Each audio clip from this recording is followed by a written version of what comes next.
Renungi baik-baik sabda Nabi SAW diriwayatkan oleh sahabat yang mulia Ad-Dahhak ibn Qais radhiyallahu anhu yang berbunyi, Inna Allah tabaraka wa ta'ala yaqul, sesungguhnya Allah yang maha berkah dan maha tinggi berfirman, Ana khairu syarikin, aku adalah sebaik-baik sekutu. Faman asyraka ma'i syarikan fahuwa li syariki. Siapa yang coba mempartnerkan aku dengan sekutu, maka aku akan berikan semua untuk sekutuku itu. Lalu Nabi SAW mengatakan, Ya ayyuhan nas, akhlisu a'malakum.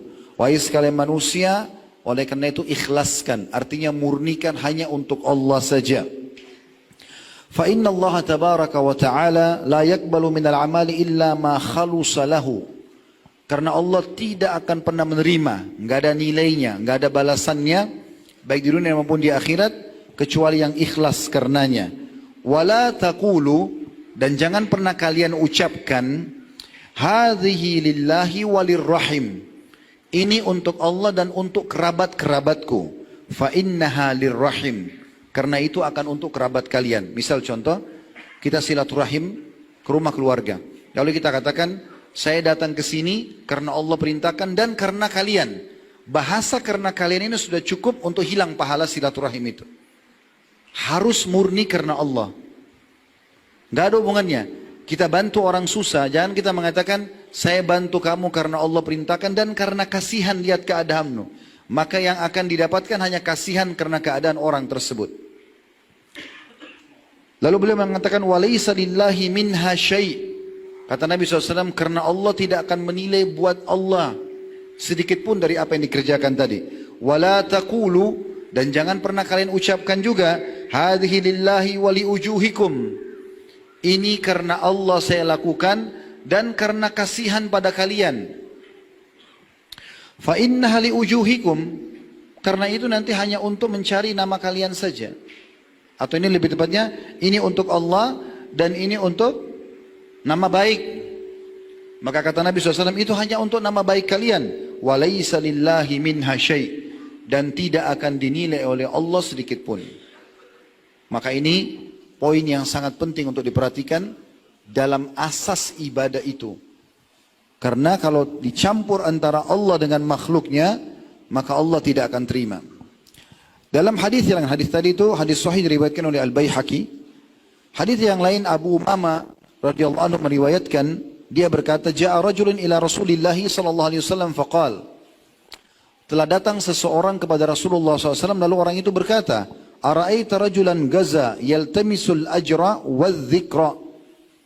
Bagaimana menurut Anda ya Rasulullah tentang seseorang yang berperang karena Allah dan juga mencari nama. Dia ingin reputasi. Ya.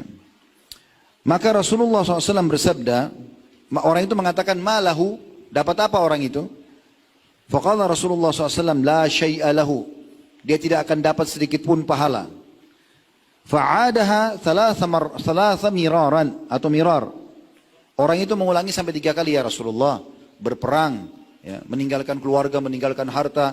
Karena Allah dan juga supaya harum namanya. Nabi SAW mengatakan tidak ada apa-apanya.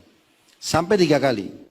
Wa yaqulu Rasulullah SAW, kemudian Nabi SAW bersabda setelah 3 kali dia jelaskan, la syai'a lahu, tidak ada sedikit pun untuknya. Thumma qala, lalu beliau berkata, Inna Allah Azza wa Jalla la yakbalu minal amali illa ma kana lahu khalisan wa butughiya bihi wajhu.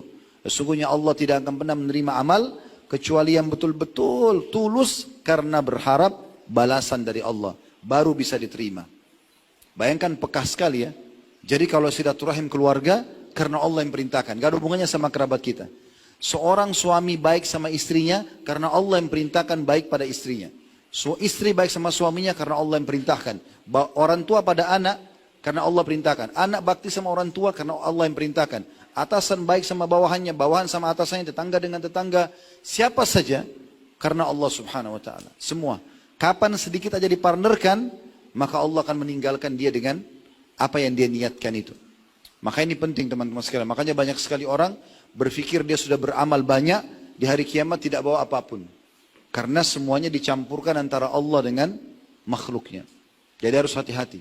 Ini poin pertama yang saya ingatkan dan saya berdoa kepada Allah Subhanahu wa taala agar Allah mengikhlaskan niat kita semua selama kita beribadah kepadanya sampai ajal datang nanti insyaallah, dan semoga seluruh amal yang sudah kita kerjakan diterima juga dengan pahala yang sempurna. Allahumma amin.